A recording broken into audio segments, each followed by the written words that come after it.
Pagi hari ini saya mau berbicara mengenai ucapan syukur yang sejati. Efesus pasalnya yang pertama, mari kita akan lihat ayatnya yang ke-15 sampai ayatnya yang ke-19. Bapak Ibu siap untuk dengarkan firman Tuhan? Amin. Amin. Saya akan bacakan untuk kita semua. Demikian bunyi firman Tuhan.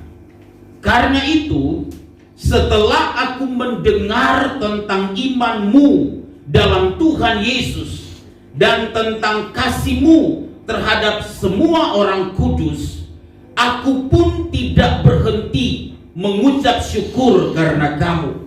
Dan aku selalu mengingat kamu dalam doaku dan meminta kepada Allah Tuhan kita Yesus Kristus, yaitu Bapa yang mulia itu, supaya Ia memberikan kepadamu roh hikmat dan wahyu untuk mengenal Dia dengan benar, dan supaya Ia menjadikan mata hatimu terang, agar kamu mengerti pengharapan apakah yang terkandung dalam panggilannya, betapa kayanya kemuliaan bagian yang ditentukannya bagi orang-orang kudus, dan betapa hebat kuasanya bagi kita yang percaya sesuai dengan kekuatan kuasanya. Bapak Ibu Saudara, Tuhan mengajar kita untuk selalu mengucap syukur dalam segala hal. Umumnya saudara-saudara, orang Kristen dan banyak orang mengucap syukur untuk hal yang baik yang dia alami, yang ia dapatkan dalam hidup dia. Jarang atau agak jarang ada orang yang mengucap syukur ketika dia lagi susah. Biasanya orang itu bersyukur kalau keadaannya sedang baik. Jarang pendeta diundang ke rumah dan berkata, "Pendeta, hari ini kita akan ada ibadah ucapan syukur karena saya baru dipecat dari pekerjaan saya." Itu rasanya selama saya pelayanan 20-an tahun belum pernah ada yang meminta seperti itu. Kebanyakan kita juga saudara-saudara mengucap syukur karena hal-hal lahiriah yang kita peroleh. Kita naik pangkat, kita pasti bersyukur. Kita bertambah umur, kita pasti bersyukur. Kita dapat jabatan yang baru, naik jabatan, kita juga pasti bersyukur. Kita buka cabang untuk bisnis kita yang berkembang, toko-toko yang baru, atau cabang yang baru, kita juga biasanya bersyukur untuk hal itu. Kebanyakan kita mengucap syukur untuk hal-hal yang sifatnya lahiriah. Apakah ini salah? Tentu tidak. Dan itu normal bagi kita sebagai orang percaya juga. Namun Bapak Ibu Saudara, ada satu ucapan syukur yang sejati yang Alkitab ajarkan kepada kita semua. Dan ini berhubungan dengan kekekalan. Ini bukan berhubungan dengan hal-hal lahiriah, hal-hal jasmani yang kita terima, yang saya dan saudara sebagai orang Kristen terima, tetapi ini berhubungan dengan kekekalan, berhubungan dengan berkat-berkat rohani yang Tuhan berikan dalam hidup saya dan saudara. Dan sebenarnya inilah ucapan syukur yang sejati yang perlu saya dan saudara pahami. Saudara-saudara, kita lihat ya, dalam ayatnya yang ke-15 yang kita baca tadi, Paulus berkata begini, "Karena itu, setelah aku mendengar tentang imanmu dalam Tuhan Yesus dan tentang kasihmu kepada semua orang kudus." Ayat 16 Paulus katakan begini saudara, "Aku pun tidak berhenti mengucap syukur karena kamu." Apa yang membuat Paulus bersyukur untuk jemaat yang ada di Efesus? Bukan dia dengar kabar bahwa usaha mereka maju, bukan dia dengar kabar bahwa pekerjaan mereka baik-baik saja, Bukan dia mendengar kabar untuk segala berkat lahiriah yang Tuhan berikan dalam kehidupan mereka. Tetapi kata Alkitab, Paulus bersyukur dan tidak pernah berhenti bersyukur karena dua hal. Yang pertama karena iman kepada Tuhan Yesus Kristus dari jemaat yang berada di Efesus. Dan yang kedua karena kasih jemaat di Efesus kepada orang-orang kudus. Kedua hal inilah yang Paulus katakan dalam ayatnya yang ke-16 ini. Aku pun tidak berhenti mengucap syukur atas kamu. Saudara-saudara, semestinya kita juga dilihat oleh Tuhan dan orang-orang di sekitar kita. Hal yang baik yang mereka dapatkan dalam hidup kita, pertama adalah iman kita kepada Tuhan. Dan yang kedua adalah kasih yang kita tunjukkan kepada orang-orang di sekitar kita. Dan terutama kepada orang-orang kudus yang kata Alkitab perlu untuk kita tunjukkan kasih kita. Saudara-saudara, inilah ucapan syukur yang sejati. Paulus mendengar tentang iman dan kasih dari jemaat yang berada di Efesus, Bapak Ibu Saudara. Bukan karena hal lahiriah. Saudara-saudara, secara implisit Paulus ingin mengatakan kepada kita sekalian, orang Kristen itu harus terlihat dari imannya kepada Tuhan yang sungguh-sungguh. Orang Kristen itu harus terlihat bahwa dia adalah orang-orang yang berkualitas dari sisi imannya kepada Tuhan. Mereka adalah orang-orang yang mencintai Tuhan dengan sungguh-sungguh. Mereka adalah orang-orang yang telah memberi hidup mereka kepada Tuhan dengan sungguh-sungguh. Mereka adalah orang-orang yang bukan saja juga hanya tercatat nama mereka dalam buku kehidupan anak domba Allah. Tetapi yang kedua, di samping iman mereka adalah iman yang bertambah teguh di dalam Tuhan. Tetapi mereka dapat dilihat dari perbuatan mereka. Karena itulah Paulus berkata, aku bersyukur karena imanmu dan karena kasihmu. Iman bicara hubungan seseorang dengan Tuhan yang mungkin tidak bisa diketahui kualitasnya seperti apa. Tetapi kasih menunjukkan hubungan seseorang bukan hanya dengan Tuhan, tetapi dengan sesama di mana Tuhan tempatkan dia. Itulah yang akan terlihat kualitas iman kita yang sesungguhnya. Kedua hal itulah yang Paulus ucapan syukur. Bapak Ibu Saudara yang dikasihi oleh Tuhan. Saudara-saudara, kita kadangkala terlalu khawatir untuk hal yang lahiriah. Kita kadangkala terlalu khawatir untuk hal yang jasmania. Kita khawatir kalau kita tidak punya pekerjaan. Kita khawatir kalau kita punya usaha tidak berjalan sebagaimana dengan semestinya. Kita khawatir untuk masa depan anak-anak kita. Bagaimana nanti mereka. Kalau saya tidak ada, bagaimana nanti mereka. Kita khawatir untuk hal-hal yang sifatnya jasmania. Harusnya kita lebih khawatir kalau kita jauh dari Tuhan. Harusnya kita lebih khawatir kalau kita nggak kenal Tuhan dengan sesungguhnya.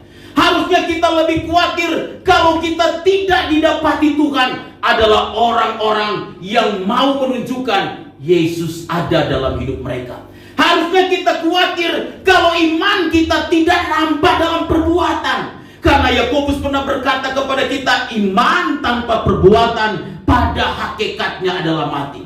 Harusnya kita khawatir kalau kita tidak punya iman yang sejati dan itu tidak nampak dalam perbuatan kita. Itulah yang semestinya harus kita khawatir sehingga kita tidak bisa bersyukur dalam ungkapan syukur yang sejati sebagaimana yang harusnya diajarkan oleh Alkitab. Artinya ketika saya dan saudara didapati punya iman, ketika saya dan saudara didapati dalam perbuatan kita tunjukkan iman kita, disitulah ungkapan syukur yang sejati itu akan nampak dalam hidup saya dan saudara. Pertanyaannya begini, kalau begitu, bagaimana kita bisa memiliki iman dan kasih tadi sebagai dasar dari ucapan syukur kita yang sejati? Saudara lihat Paulus jelaskan begini dalam ayat yang ke-17. Mulai ayat 16 bagian B. Dan aku selalu mengingat kamu dalam doaku dan meminta kepada Allah Tuhan kita Yesus Kristus, yaitu Bapa yang mulia itu, supaya Ia memberikan kepadamu apa? Roh hikmat dan wahyu. Untuk apa? mengenal Dia dengan apa? Benar. Saudara-saudara, lalu bagaimana kita bisa memiliki iman dan kasih sebagai dasar dari ucapan syukur kita yang sejati? Saudara dan saya harus memiliki pengenalan yang benar dulu akan Tuhan. Tanpa pengenalan kita yang benar akan Tuhan, saudara-saudara, kita tidak akan bisa bertumbuh iman kita, dan kita tidak bisa menampakkan dalam perbuatan kita sehari-hari dalam iman yang sejati tersebut. Saudara-saudara, ayat 17 ini adalah doa Paulus ketika dia berkata begini, dan meminta kepada Allah Tuhan kita Yesus Kristus, Bapa yang mulia itu, supaya Ia memberikan kepadamu roh hikmat dan wahyu untuk apa? Mengenal Dia dengan apa? Benar. Untuk mengenal Dia dengan benar. Saudara-saudara, ini sangat menarik. Mengapa? Karena isi doa Paulus bukan meminta supaya jemaat di Efesus baik-baik saja. Bukan meminta supaya jemaat di Efesus jalan mereka dilapangkan, kalau boleh tidak ada halangan, kalau boleh semua akan berjalan dengan sangat baik. Tetapi menariknya isi doa Paulus adalah perkara-perkara rohani. Bukan perkara-perkara lahiriah, bukan perkara jasmani. Dia berkata, aku meminta supaya Ia memberikan kepada kamu roh hikmat dan wahyu untuk mengenal Dia dengan benar. Saudara-saudara, ini harusnya menjadi isi doa kita. Mari kita doa bagi anak-anak kita agar mereka boleh kenal Tuhan dengan sungguh-sungguh. Mari kita berdoa untuk istri, untuk suami kita. Bawa itu dalam doa kita secara pribadi setiap hari. Kalau boleh mereka mengenal jalan Tuhan yang sesungguhnya. Kalau boleh mereka berada di dalam cinta mereka kepada Tuhan Yesus yang sesungguhnya. Mari kita bawa orang-orang yang kita kasih di dalam doa, bukan semata-mata agar hidup mereka diberkati, bukan semata-mata agar hidup mereka dibuka jalan oleh Tuhan, tapi lebih dari itu semua, supaya mereka menemukan harta yang sesungguhnya. Karena harta yang sesungguhnya adalah ketika mereka beriman kepada Tuhan Yesus Kristus sebagai Tuhan dan Juru Selamat pribadi mereka. Saudara-saudara, inilah yang harus kita khawatirkan seperti yang saya sampaikan tadi. Bahwa kalau kita tidak ditemukan mengenal Tuhan dengan lebih dekat lagi, mengenal Tuhan dengan benar dalam hidup kita, ini menjadi persoalan. Saudara lihat ayat 17, Paulus berkata begini, mengenal Dia dengan benar. Untuk mengenal Dia dengan benar. Saudara-saudara, kita bisa memiliki iman yang sejati dan nampak dalam kasih yang kita tunjukkan kalau kita memiliki pengenalan akan Tuhan dengan benar. Pengenalan akan Tuhan di sini ketika Alkitab berkata untuk mengenal Dia dengan benar, itu punya dua makna. Pertama, mengenal Dia dengan benar, dan yang kedua, memiliki pengenalan yang lebih lengkap tentang Tuhan. Saudara-saudara, pertama kita harus mengenal Tuhan dengan benar. Amin, saudara. Kita harus mengenal Tuhan dengan benar, mengenal karya Yesus, mengenal Dia sebagai Juru Selamat pribadi saya dan saudara. Tetapi yang kedua juga kita harus memiliki pengenalan yang lengkap akan Tuhan. Kita harus memiliki pengenalan yang lengkap. Ini akan menjadi penting karena ini akan menjadi dasar dalam kita menjalani kehidupan Kristen kita yang sesungguhnya. Adalah sangat penting untuk kita mendapatkan pengenalan yang benar tentang Tuhan. Tapi juga tidak kalah penting, kita harus bertumbuh dalam pengenalan yang lebih lengkap tentang Tuhan. Saudara-saudara, mengenal di sini adalah sebuah pengalaman pribadi kita dengan Tuhan. Bukan sekedar kita mengenal dari apa yang ditekskan oleh Alkitab dan kita baca, tapi bagaimana kita mengalami Tuhan setiap hari dalam hidup kita. Kalau kita mengalami Tuhan setiap hari, berada dalam jalan-jalannya, mengalami pertolongan Tuhan, mengalami janji Tuhan, itu akan membuat kita semakin mengenal pribadi Tuhan yang sesungguhnya dan membuat kita akan semakin mengasihi Tuhan. Saudara-saudara, jika kita tidak mengenal Allah dengan benar, maka itu yang akan membuat kita seringkali kecewa dalam hidup ini. Ada pandangan yang keliru ketika seorang Kristen memutuskan untuk ikut Tuhan. Atau ada juga pandangan yang keliru ketika seseorang memutuskan untuk ikut Tuhan. Ada yang berpikir bahwa ikut Tuhan pasti sukses. Ada yang berpikir ikut Tuhan selalu berhasil.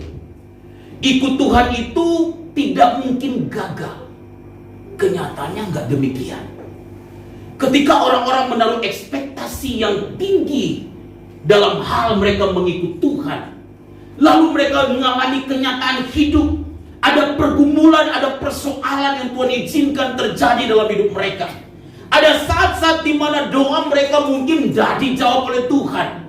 Dan ketika ekspektasi yang tinggi tersebut di dalam kenyataannya tidak terrealisasi, maka orang Kristen akan menjadi orang yang mudah kecewa. Kekecewaan kita terjadi karena kita berharap A, ternyata yang terjadi B. Kita maunya C, yang datangnya D. Itu yang membuat seseorang bisa kecewa dalam hidup mereka.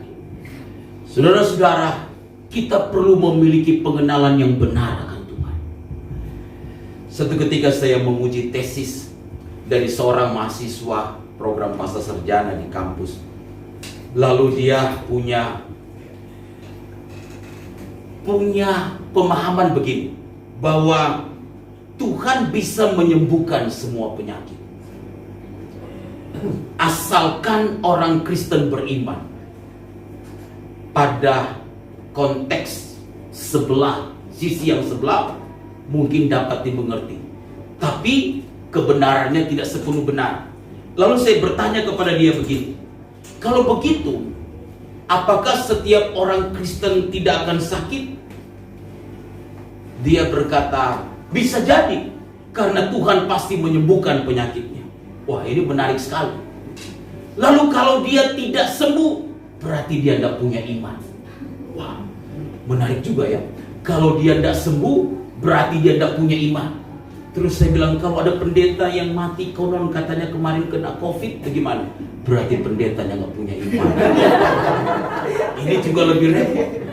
Bagaimana dengan dokter-dokter Kristen yang Tuhan telah siapkan?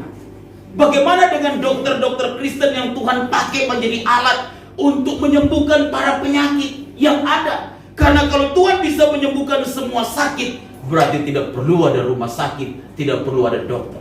Tapi dia memang ngotot, kalau begitu hanya dengan iman saja, tidak perlu ke dokter. Saudara-saudara, ini yang saya sebut pemahaman yang keliru ikut Tuhan. Kalau kita mengenal Tuhan hanya dari pemahaman yang sepintas, saudara-saudara, maka itu bisa menjadi sesuatu yang membawa dampak negatif dalam kehidupan kita. Makanya kadangkala ada banyak orang Kristen menjadi kecewa dan kemudian undur dari Tuhan. Kenapa, saudara? Karena tidak mengenal Tuhan dengan benar. Padahal kadangkala Tuhan izinkan ada proses harus kita alami dalam hidup ini. Amin, saudara? Kadangkala Tuhan izinkan kita harus mengalami jalan-jalan yang namanya Via Dolorosa, jalan-jalan salib, seperti Yesus yang harus berada di jalan salib. Kadangkala kita diproses oleh Tuhan. Kita berada di tengah kondisi yang seperti bangsa Israel berjalan di padang gurun. Tapi kita percaya Tuhan pelihara kita sedemikian rupa dengan cara Tuhan yang ajaib. Walaupun kita ada pergumulan, walaupun kita ada persoalan, tapi kita bisa melewati semuanya bersama dengan Tuhan. Bukan berarti kemudian kita tidak punya persoalan, bukan berarti kita tidak punya pergumulan dalam hidup ini. Tuhan adalah Tuhan yang mengizinkan ada proses terjadi dalam hidup kita. Dan kita harus melewati proses itu. Dan kita harus bersedia diproses oleh Tuhan. Karena kata Alkitab, barang siapa kukasihi, dia kutegur dan kuhajar. Karena itu relakanlah hatimu, dan apa, saudara? Bertobatlah. Proses Tuhan akan membawa kita untuk semakin dekat dengan Tuhan. Mengenal Tuhan bukan hanya berarti Tuhan berkarya dalam hal-hal yang baik terjadi dalam hidup kita. Tetapi ketika Tuhan izinkan ada hal-hal yang gak baik, ada hal-hal yang buruk, kita tahu Tuhan hadir di situ. Kita tahu Tuhan hadir di situ untuk membawa apa? Membawa kita untuk mencari Tuhan dan mengenal Tuhan dengan sungguh-sungguh dalam hidup ini. Saudara-saudara, kehidupan kita akan lebih mudah bersyukur dalam hidup ini. Dalam suatu ungkapan syukur yang sejati, kalau kita mengenal Allah dengan benar. Kalau kita memiliki pengenalan akan Tuhan dengan lebih lengkap dalam hidup ini. Karena itu mengenal Tuhan adalah sebuah kemutlakan di dalam kehidupan kita sekalian. Lalu pertanyaannya, kalau begitu bagaimana kita bisa mengenal Allah dengan benar, dengan lebih lengkap? Saudara lihat ya, Alkitab berkata begini dalam ayat 17 tadi. Dan meminta kepada Allah Tuhan kita Yesus Kristus, yaitu Bapa yang mulia itu, supaya Ia memberikan kepadamu apa? Roh, hikmat, dan apa saudara? Wahyu. Saudara-saudara, untuk mengenal Tuhan dengan benar, izinkan Roh Kudus itu berkarya dalam hidup kita. Kita sudah punya Roh Kudus pada waktu kita percaya kepada Yesus. Waktu kita menerima Yesus sebagai Tuhan dan Juru Selamat pribadi kita, maka kita dimeteraikan oleh Roh Kudus. Efesus 1 ayat 13, kalau kita mundur, maka itu Alkitab mengatakan demikian. Karena itu keliru kalau ada orang yang berkata, oh gereja A punya Roh Kudus, gereja B nggak punya Roh Kudus. Orang kalau dia udah terima Yesus, dia punya Roh Kudus. Tapi persoalannya adalah bagaimana kita memberi ruang untuk Roh Kudus berkarya dalam hidup kita.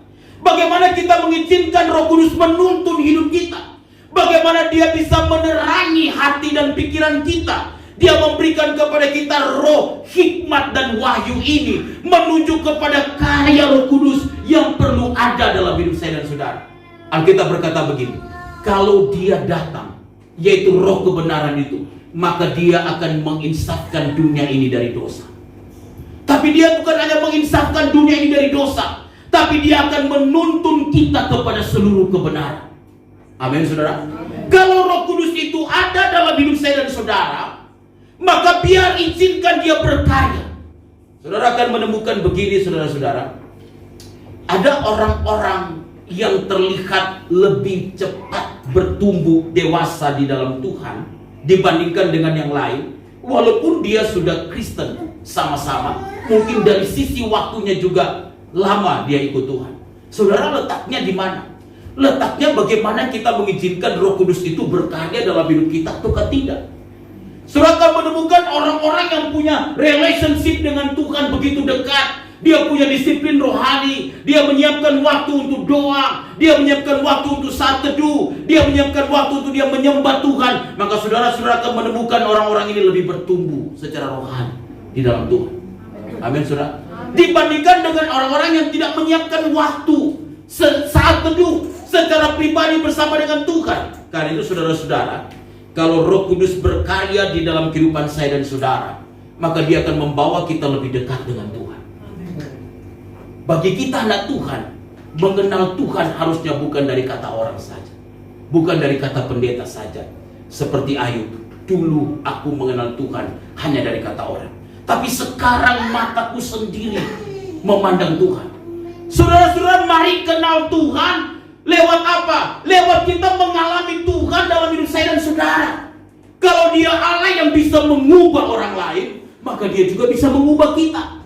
Kalau dia Allah yang bisa menuntun orang untuk bawa orang itu lebih dekat dengan Tuhan, maka dia bisa melakukan itu juga bagi saya dan saudara. Amin.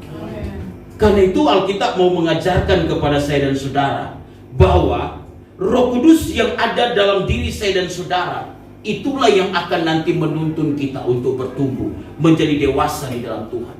Karena itu beri ruang, saudara-saudara. Izinkan Roh Kudus menuntun kita. Bagaimana kita bisa tahu tuntunan Tuhan? Tuhan bisa bicara lewat hati nurani saya dan saudara. Saudara bisa temukan begini. Misalnya kita di jalan ya, lalu sederhananya lampu merah, lalu kita buru-buru, lalu kita terobos. Waktu kita terobos kan saudara, di dalam hati saudara, loh kamu udah salah loh, udah terobos. Iya. Benar kan saudara? Pasti di dalam hati nurani kita ada suara hati yang berbicara kepada kita seperti itu.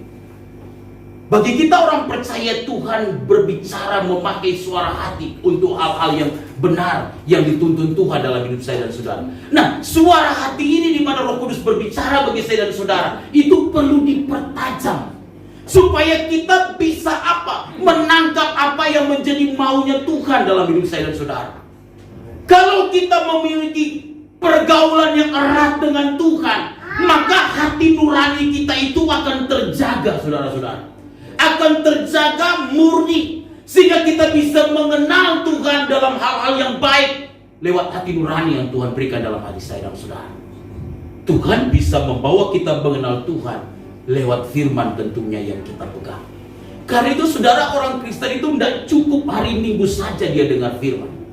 Setiap kita harus memiliki pergaulan secara pribadi dengan Tuhan setiap hari. Saya berdoa supaya jemaat Tuhan di tempat ini baca Alkitab setiap hari. Amin saudara. Saudara bisa dengarkan khotbah setiap hari. Yang kedua saudara-saudara, bagaimana kita memiliki iman dan kasih yang menjadi dasar ucapan syukur yang sejati. Saudara-saudara, kita perlu memahami pengharapan dari panggilan kita itu. Ayatnya yang ke-18 dari Efesus pasalnya yang pertama berkata kepada kita demikian.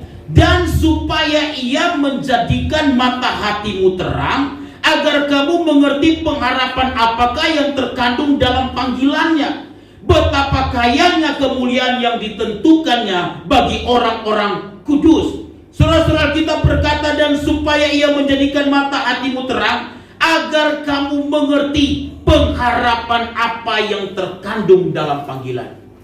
Saudara-saudara, mari kita taruh pengharapan kita kepada Tuhan satu-satunya. Memahami pengharapan akan panggilan yang Tuhan beri bagi kita, pengharapan tentang apa? Saudara-saudara, ini adalah pengharapan tentang kekekalan. Pengharapan tentang sorga. Apa yang membuat saya dan saudara tetap setia sampai hari ini? Karena kita percaya satu ketika kita akan ketemu Tuhan di sorga.